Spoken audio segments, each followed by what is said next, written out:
El tema de esta noche es mata o muere. Creo que son pocos los que se han encontrado en una situación de vida o muerte, en que las últimas y únicas opciones que les quedan es matar o morir. Pero creo que son muchos los que virtualmente han estado en situaciones así y por lo general por medio de los videojuegos. ¿A cuánto les gusta jugar videojuegos? ¿A cuánto les gustan los videojuegos de acción en primera persona? Tipo Call of Duty. Por ejemplo, en Call of Duty, para cumplir tu misión, tenés que estar dispuesto a matar al enemigo, el cual a su vez está dispuesto a matarlo a ustedes. Miren, por cierto, hablando de Call of Duty, hoy caí en cuenta que hoy es el Día del Soldado. ¿Cuántos saben que hoy es el Día del Soldado? Sí. Bueno, por los que no saben, todos los 7 de mayo en El Salvador se celebra el Día del Soldado. Pero volviendo al tema de Call of Duty, situaciones de matar o morir. O mata al enemigo, el enemigo te mata a ti porque está dispuesto a hacerlo. Pero así como en Call of Duty hay misiones, nosotros tenemos una misión de vida. Dar gloria a Dios en cada aspecto de nuestra existencia por medio de proclamar y vivir el evangelio que nos salvó. Pero cumplir esta misión automáticamente nos pone en un campo de batalla, en la que la misión del enemigo es matarnos, procurar separarnos cada vez más de Dios para que vayamos muriendo espiritualmente y así evitar que cumplamos nuestra misión. No importa qué tan bueno seas, no importa cuánto tiempo tengas de ser cristiano, el enemigo buscará matarte para que no puedas vivir dándole gloria a Dios, para que no puedas hacer discípulos por medio de la proclamación del evangelio. Es por eso de que Satanás, el mundo y la carne busca desesperadamente que no cumplamos nuestra misión, busca hacernos morir.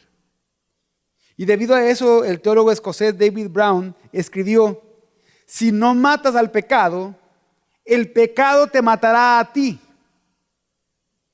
Y de esto comenzamos a hablar la semana pasada, de la mortificación del pecado. Recordemos que la mortificación del pecado es una disposición o una capacidad que tienen los hijos de Dios, solo los hijos de Dios, quienes por estar unidos a Cristo en su muerte y resurrección, para debilitar la fuerza del pecado y que su dominio sea destruido sobre nosotros, matan el pecado antes.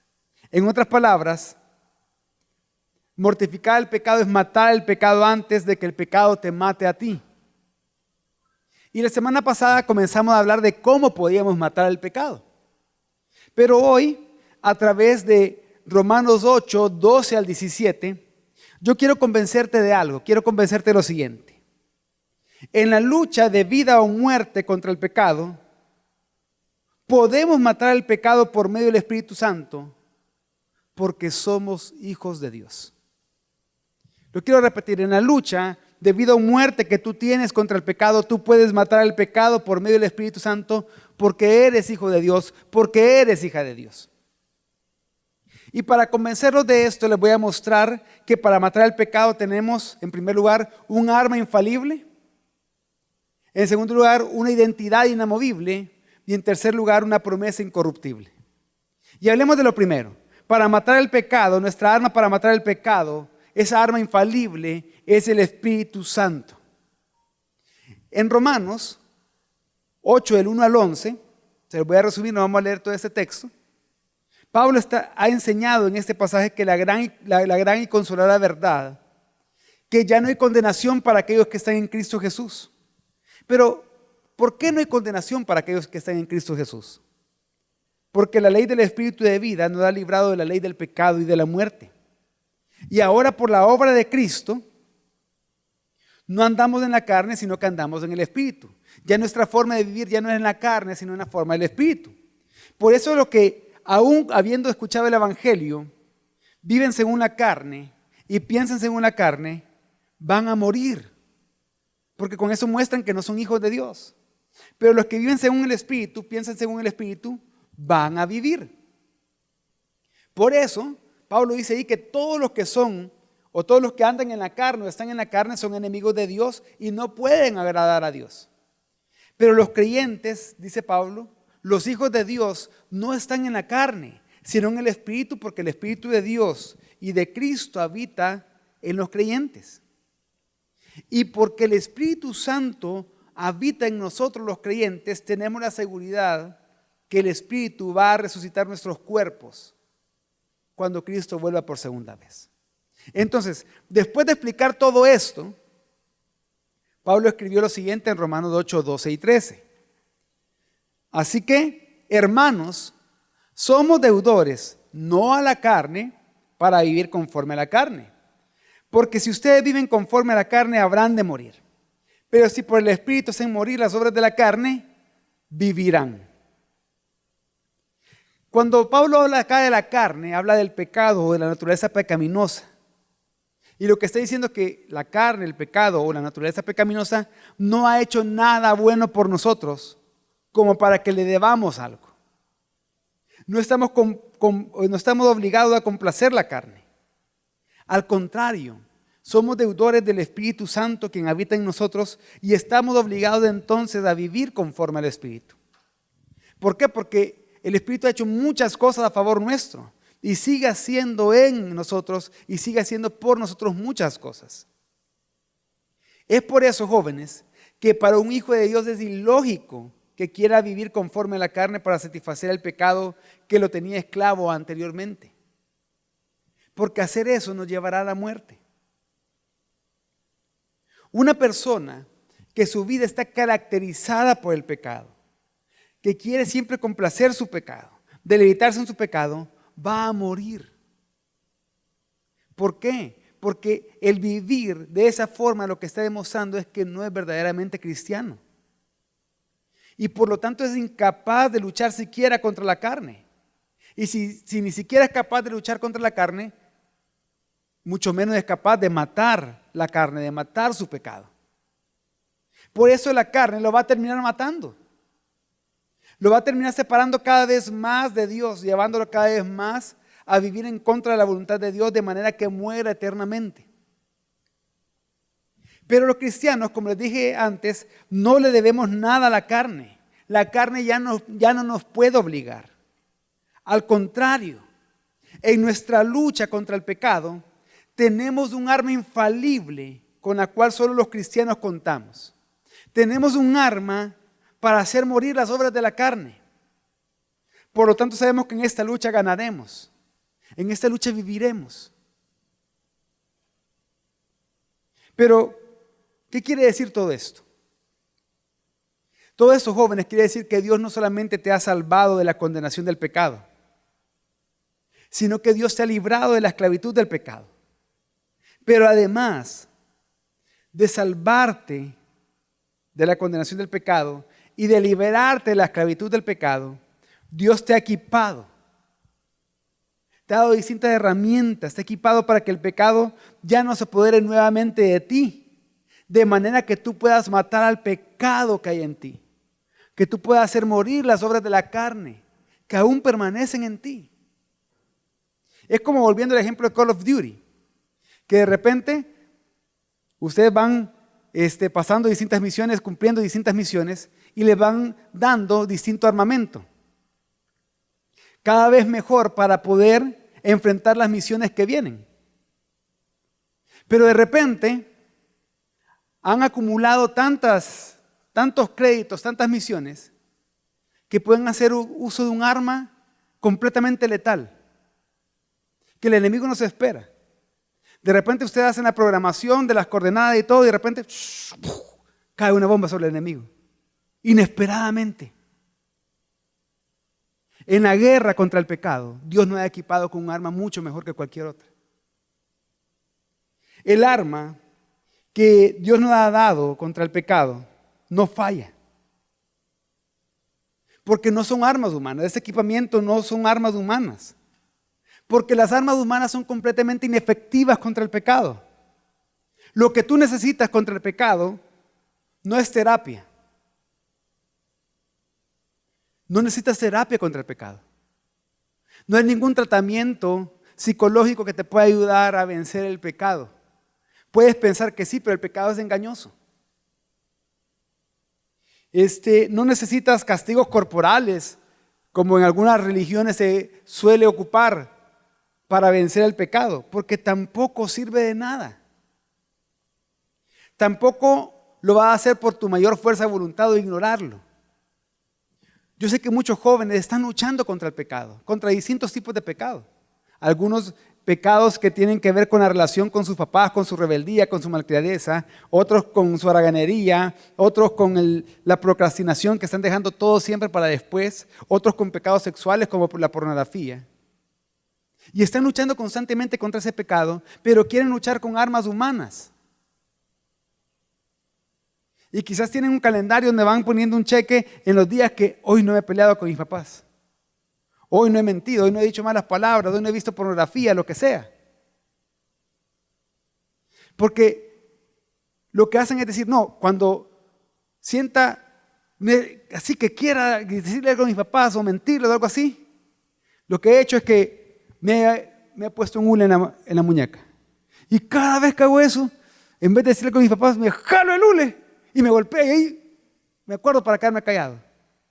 Va a haber un momento en que o se te revienta el hule, o te hace de inmune al dolor, o que aunque tengas ese hule va a terminar explotando en desobediencia, explotando en malcriadeza, explotando en rebeldía hacia tus papás. La fuerza de voluntad no te va a ayudar tampoco de nada. Ignorar el pecado, decir, no, en vez de hacer esto, mejor me voy a ir a dormir. Cuando te despertes, siempre tu carne va a estar ahí, acechándote para que sigas pecando. Ningún esfuerzo humano te ayudará a vencer el pecado. Pero el arma que Dios sí te ha dado en contra del pecado es completamente poderosa y completamente eficaz. ¿Qué arma es? ¿Qué arma es, jóvenes? Según el texto que leímos. ¿Ah? El Espíritu Santo, exacto. Pero ¿saben realmente qué significa? Que el arma que Dios te ha dado, esa arma infalible, esa arma que no falla contra el pecado, ¿qué significa realmente o qué implica completamente que sea el Espíritu Santo? Que el arma que Dios te ha dado para vencer y matar al pecado no es algo, es alguien. Y no es cualquier persona, es Dios mismo. Dios mismo se ha dado a ti para que tú puedas ahora vencer el pecado y seguir viviendo para su gloria. Porque recuerden que Dios es triuno y el Espíritu Santo es Dios. Entonces, Dios Espíritu Santo te capacita para vivir aplicando el Evangelio cada día a tu vida y de esa forma hacer morir las obras de la carne.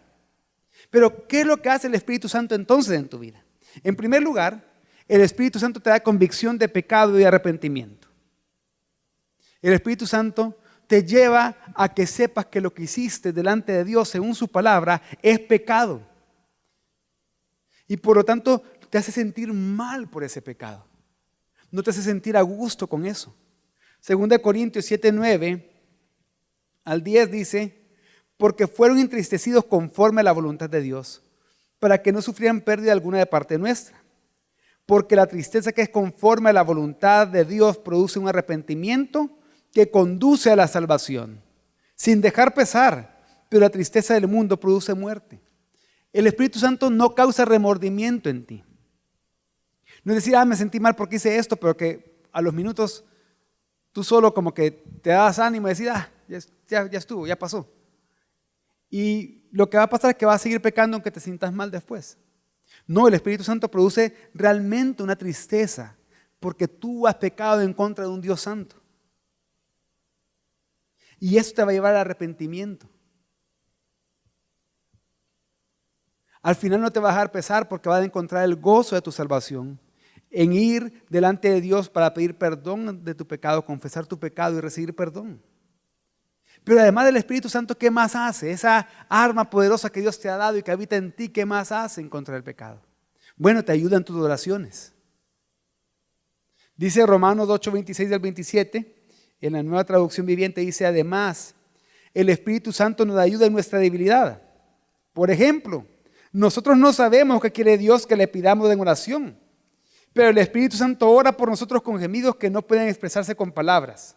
Y el Padre, quien conoce cada corazón, sabe lo que el Espíritu dice porque el Espíritu intercede por nosotros, los creyentes, en armonía con la voluntad de Dios. Muchas veces, cuando oras, tú estás orando para tu propia voluntad. No sabes bien qué pedir conforme a la voluntad de Dios. Pero el Espíritu Santo que habita en ti, quien es Dios, sí sabe qué tienes que orar porque conoce la voluntad de Dios, porque es Dios. Entonces, Él intercede por ti, de manera que tú poco a poco vayas orando conforme a la voluntad de Dios. Pero ¿qué más hace el Espíritu Santo para ayudarte a matar el pecado? No solamente te lleva al arrepentimiento, a que tú confieses el pecado y pidas perdón a Dios, no solamente te ayuda en tus oraciones, sino que también el Espíritu Santo ilumina las Escrituras y te lleva a obedecerlas.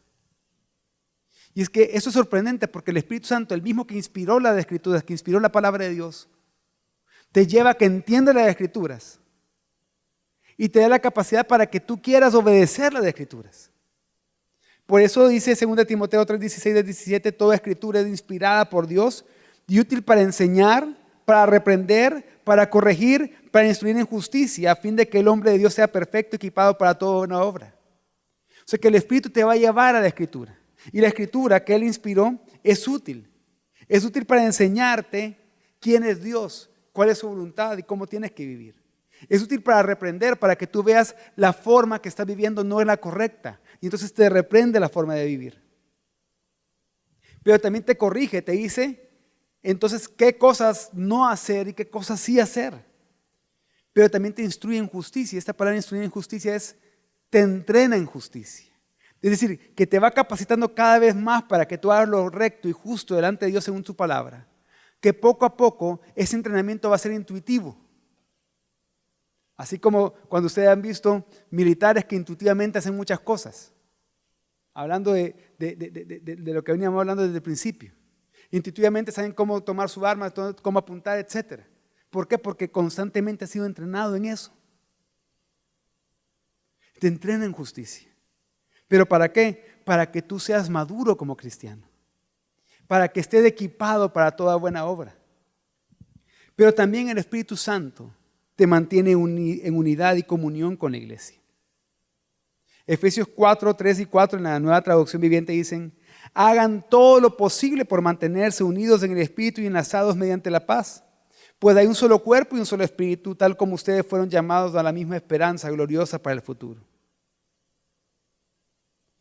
Y es que, ¿por qué eso es importante para ayudarte a matar el pecado, que el Espíritu te mantenga en unidad y comunión con tu iglesia? En primer lugar, porque el Espíritu Santo que habita en ti es el mismo Espíritu Santo que habita en tu hermano, tu hermana que está al lado tuyo. En aquellos demás miembros de la iglesia. Por eso es importante, si tú quieres mortificar el pecado, que tú pertenezcas a una comunidad de fe local, a una iglesia local. ¿Por qué? Porque de repente cuando alguien cristiano, a un amigo tuyo, amiga tuya cristiano, te esté viendo pecar, si esa persona es espiritualmente madura, te lo va a decir. Te lo va a decir de buena manera, te va a llevar a la palabra. Mira, lo que estás haciendo no es así, no es correcto. No es correcto la manera en la que estás hablando. No es correcto esa forma de pensar que estás desarrollando. No es correcto la forma en que te estás relacionando con tu papá, con tu mamá. ¿Te vas a enojar? Sí, lo más seguro es que te vas a enojar. ¿Te va a caer mal por un momento esa persona? Sí, lo más seguro es que no lo vas a querer ni ver. Pero esa persona te está llevando. Esa persona es hermano tuyo en la fe, es hermana tuya en la fe, en quien también habita el Espíritu Santo, te está llevando a la verdad. Porque quizás tú has ignorado las anteriores. El Espíritu Santo ha tratado de contristarte y tú te has endurecido. O quizás has dejado de orar. O estás leyendo las escrituras mecánicamente. Pero entonces viene un hermano tuyo, una hermana tuya en la iglesia a confrontarte. También es importante en tu lucha contra el pecado porque es en la iglesia local que tú puedes recibir consejería bíblica. En esa lucha contra el pecado, tú pides consejería a una persona capacitada para hacerlo Y tú vas a exponer tu problema. Por ejemplo, no puedo contra este pecado, no sé qué hacer. Dígame qué hago para vencer este pecado. ¿Y saben qué es lo más maravilloso de la consejería bíblica? Que el consejero o la consejera no te va a decir qué tienes que hacer. No te va a decir qué tienes que hacer. Te va a llevar a la palabra, esa misma que el Espíritu Santo inspiró, para que el Espíritu Santo la ilumine en tu vida y te dé deseo de aplicarla en tu vida. Y de esa manera te lleva a la oración y te lleva al arrepentimiento. Pero también el Espíritu Santo te mantiene en unidad y comunión con la iglesia local para que tú valores tu discipulado en la iglesia local. Esa reunión, ese grupo pequeño que tú tienes, con otras personas en las que también habita el Espíritu Santo, con quienes ustedes estudian la palabra que el Espíritu Santo mismo inspiró, que fue predicada un domingo anterior en nuestros servicios dominicales, para que tú puedas aplicarlo en tu vida. Y ahí mismo tú puedes exponer tus necesidades, tus acciones de gracia, tus peticiones, para que en esa misma reunión ustedes puedan orar mutuamente los unos por los otros. Entonces, hay un arma infalible que habita en ti, que no es un qué, sino que es quién, que es Dios mismo, Dios del Espíritu Santo en ti, haciendo todas esas cosas para que tú puedas matar el pecado y que el pecado no te mate a ti. Pero además de contar con un arma infalible para mortificar el pecado, también tenemos una identidad inamovible. Nuestra identidad para luchar contra el pecado es que somos hijos de Dios. Romanos 8, 14 al 16 dice: porque todos los que son guiados por el Espíritu de Dios, los tales son hijos de Dios. Pues ustedes no han recibido un espíritu de esclavitud para volver otra vez al temor, sino que han recibido un espíritu de adopción como hijos, por el cual clamamos, Abba, Padre. El Espíritu mismo da testimonio a nuestro espíritu de que somos hijos de Dios. Este pasaje nos enseña que en nuestra lucha contra el pecado necesitamos recordar cada día y estar conscientes cada día de nuestra identidad para que firmes en ella vivamos conforme a lo que ya somos. Hijos de Dios, hijas de Dios.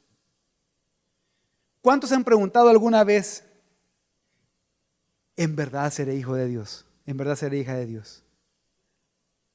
No tienen que levantar su mano, pero yo estoy casi seguro que la gran mayoría se lo ha preguntado. ¿En verdad habré sido adoptado como hijo de Dios? ¿Cuántos alguna vez han dudado de haber sido salvados y declarados hijos de Dios? ¿Tienen ese temor? ¿Y si realmente no soy hijo de Dios? Pero es en esos momentos en que muchas veces que el pecado, que el mundo, que Satanás quiere hacerte dudar de quién eres tú, para que no actúes según quién eres tú, para que no actúes como hijo de Dios, sino como extranjero, como alguien ajeno a la voluntad de Dios, que no quiere hacer su voluntad, como enemigo de Dios. Es en esos momentos donde el Espíritu Santo comienza a actuar en ti para confirmar quién eres, para dar una triple confirmación de que tú eres un hijo de Dios. ¿Y cuál es esa triple confirmación del Espíritu? En primer lugar, el Espíritu Santo te guía. El Espíritu Santo nos guía a los hijos de Dios. Pero ¿hacia qué nos guía o hacia dónde nos guía el Espíritu Santo? El Espíritu Santo nos guía a Cristo. De esto habla mucho Juan capítulo 14, Juan capítulo 16, de que el Espíritu Santo es el Espíritu que nos guía a toda verdad, que nos dirige a Cristo. Porque es el Espíritu de la verdad. Entonces, cuando el Espíritu Santo nos guía a Cristo, nos guía a crecer en el conocimiento de Él por medio de la Biblia. A desear vivir para Él, a obedecerlo y a estar dispuesto a pagar el precio por ser discípulos de Cristo. En otras palabras, lo que hace el Espíritu Santo es guiarte a la verdad de la palabra para que tú puedas crecer en la santidad por medio de la palabra, por medio de la obra del Espíritu, por medio de ser hecho cada vez más a la imagen de Cristo y a conocer aún más en tu vida la gracia y el amor de Cristo. Pero además de esto, otra confirmación que el Espíritu hace para que tú sepas que eres hijo, que eres hija de Dios, es que el Espíritu Santo te ha librado de la esclavitud para ser adoptado hijo de Dios, hija de Dios. Y esto es sumamente interesante, porque así como vimos la semana pasada cómo Pablo le estaba escribiendo a una iglesia en Roma que conocía muy bien la ley romana, el derecho romano, porque era parte de su cultura. Y que la vez pasada estábamos hablando acerca de la esclavitud. En el mundo romano del primer siglo después de Cristo, un hijo adoptivo era un hijo escogido deliberadamente por su padre adoptivo para que entonces este hijo adoptivo perpetuara el nombre del padre y heredara los bienes del padre. Y lo sorprendente es que no era inferior en estatus a un hijo nacido naturalmente. Tenían el mismo estatus. El hijo adoptivo, al ser adoptado por esa nueva familia, perdía todos los derechos de su antigua familia. Ya dejaba de ser parte de la otra familia o parte de su antigua identidad y ganaba todos los nuevos derechos de su nueva familia.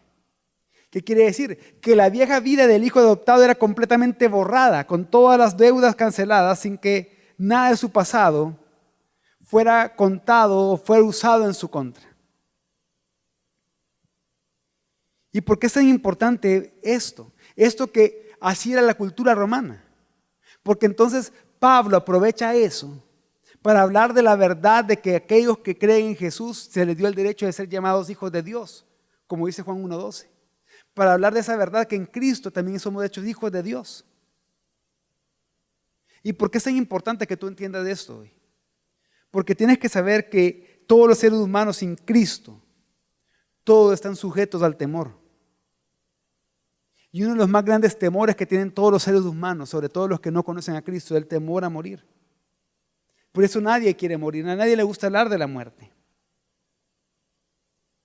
El pecado trae esa esclavitud. La esclavitud de tener un temor, no solo la esclavitud al pecado mismo, sino que la esclavitud, que el pecado mismo que te está llevando a hacer obras, que te van a llevar a la muerte espiritual, esa misma esclavitud del pecado te está dando temor de morir. ¿Por qué? Porque las personas muy en el fondo por sus pecados no quieren enfrentar el juicio que en su conciencia saben que van a enfrentar. Pero el Espíritu Santo te libra de ese temor. ¿Por qué? Porque te ha acercado a Dios. Porque eres hijo de Dios. Te libra del temor a la muerte misma incluso. ¿Por qué? Porque el Espíritu Santo se asegura que en vida tú puedas acercarte a Dios y clamar así como Jesús clamó, Abba Padre, a Dios. Para decir que Jesús es tu Padre con toda conciencia. Y porque ahora somos adoptados, gozamos de los mismos derechos de un hijo natural. Por tanto, una confirmación de que somos hijos de Dios es la seguridad que sentimos cada día de hablar con Dios como Padre y verlo como Padre nuestro. Aun cuando tú le has fallado a Dios, aun cuando tú has pecado, aun cuando tienes tiempo de no orar o de leer la palabra. Incluso el mismo hecho de que hoy estés acá es porque Dios ha querido que tú estés hoy aquí para que el Espíritu Santo aplique esta palabra que estamos predicando hoy a tu vida y tú recuerdes que puedes clamar en cualquier momento, Abba Padre. Lo cual es el término Abba de un término arameo que se puede traducir como papi o papito. Así de cercana es tu relación con Dios por medio del Espíritu Santo. Entonces el espíritu de adopción que nos da Dios, por medio del cual podemos experimentar la confianza de ir a Él cada día y buscarlo como nuestro Padre, también nos lleva a que no temamos la muerte, porque confiamos que al morir estaremos eternamente con ese Padre. Pero una tercera confirmación que el Espíritu Santo da que somos hijos de Dios es que el Espíritu Santo nos testifica que somos hijos. Y como les pregunté anteriormente, ¿cuántos han dudado alguna vez de ser hijos de Dios? Pero ante esa duda Dios nos ha dado el Espíritu Santo para que nos dé seguridad de quiénes somos. Ante los engaños del pecado que quiere hacerte dudar de tu identidad, el Espíritu Santo da testimonio en nuestra mente, conciencia y espíritu de que somos hijos de Dios y que no estamos condenados y por lo tanto podemos vivir para Él, por Él y en Él. Y es que jóvenes, por la obra del Espíritu tú no solamente has sido justificado, es decir, declarado justo y perdonado de tus pecados, no solo has sido libre o redimido de tus pecados, sino también has sido adoptado como hijos, en quien opera el Espíritu Santo con todo su poder para hacer morir las obras de la carne en ti. Por eso es que además de contar con un arma infalible para mortificar el pecado y con una identidad inamovible, también tú cuentas con una promesa incorruptible. ¿Cuál es nuestra promesa para vencer el pecado? Que somos herederos de la gloria. Por eso dice Romanos 8:17, y si somos hijos, somos también herederos, herederos de Dios y coherederos con Cristo si en verdad padecemos con Él, a fin de que también seamos glorificados con Él. Esto quiere decir que a causa de nuestra fe en el Hijo, en Jesucristo, Dios no solo nos ha justificado, sino que también nos ha adoptado, y una de las bendiciones de ser hijos de Dios es que, como dice Colosenses 1:12, con gozo, dando gracias al Padre que nos hizo aptos para participar de la herencia de los santos en luz. Quiere decir que la adopción nos hace hijos y como hijos tenemos derecho a la herencia. Y la herencia que tú tienes como cristiano viene de Dios, creador, sustentador y dueño del universo. Y así como los recursos de Dios son ilimitados, también tu herencia no tiene límites. ¿Por qué? Porque somos coherederos. Participamos de todas las cosas que Cristo ha heredado, el verdadero Hijo de Dios ha heredado. Por eso es que en Efesios 1:3 dice que hemos sido bendecidos ya con toda bendición espiritual en los lugares celestiales en Cristo. Somos coherederos con Cristo porque Cristo habita en nosotros. Ya por medio del Espíritu Santo comenzamos a experimentar esa herencia que Dios nos tiene preparada a nosotros. Pero también somos coherederos con Cristo en la misma medida en que también padecemos juntamente con Él. En otras palabras, lo que el apóstol Pablo está asegurando es que por el hecho de que tú estás ahora compartiendo el sufrimiento de Cristo, por tu identidad como cristiano, eso garantiza o es una señal de que más adelante tú vas a compartir la gloria de Cristo. Pero la pregunta que tú tienes que contestar es, ¿realmente estás dispuesto a sufrir como creyente? ¿Estás dispuesto a sufrir por Cristo? Y es que el sufrimiento por Cristo, jóvenes, no empieza en un campo misionero. No empieza en un debate con un compañero de la universidad o con un maestro de la universidad. El sufrimiento por Cristo que tú debes de experimentar empieza por estar dispuesto a morir a tu pecado. A dejar eso que tanto te gusta, que tanto te seduce, que tanto placer trae a tu carne. Pero tú sí puedes morir a tu pecado. Tú sí puedes hacerlo. Tú puedes matar el pecado en ti porque tienes un arma infalible. Tú puedes matar el pecado en ti porque tienes una identidad inamovible. Tú puedes matar el pecado en ti porque tienes una promesa incorruptible. Y esa promesa es que eres heredero de Dios juntamente con Cristo y tu herencia es el privilegio de ser glorificado juntamente con Cristo. ¿Qué quiere decir eso? De que increíblemente este pasaje que estamos estudiando hoy, de Romanos 8, 12 al 17, está en medio de dos pasajes que comienzan a hablar. Uno, el 11 termina hablando de la resurrección de nuestros cuerpos cuando Cristo vuelva, pero después del 18 comienza a hablar de la glorificación del creyente. Esto quiere decir que el hecho de saber cuál es tu destino, cuál es tu herencia, cuál es tu meta, te va a ayudar a vencer el pecado hoy. ¿Y a qué me refiero con eso? Porque cuando tú pones tu mirada en esa promesa, tú puedes matar el pecado en tu vida. El mundo y el pecado quieren enfocarte en los placeres de hoy, en los placeres temporales, en las riquezas que te pueden ofrecer para ser disfrutadas en esta vida, en las metas que puedes llegar a cumplir en unos cuantos años, en el reconocimiento que puedes llegar a tener de los demás.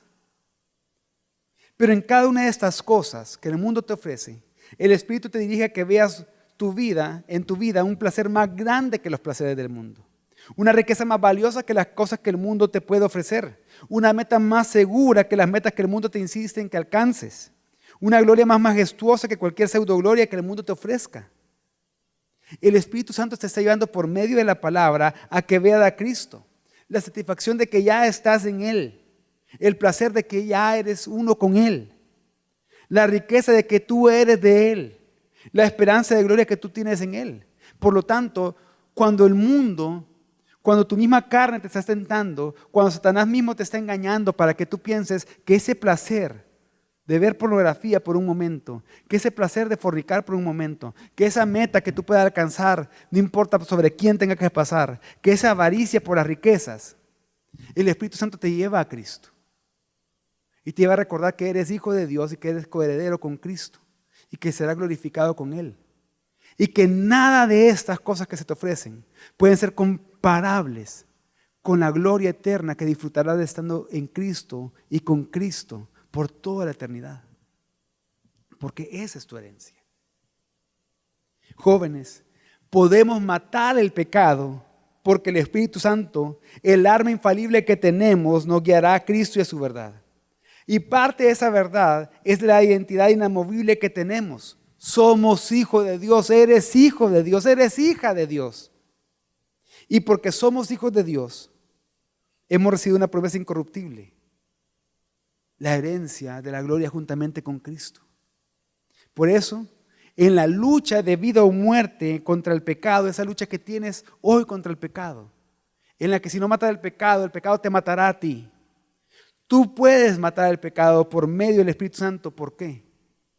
Porque eres hijo de Dios, porque eres hija de Dios.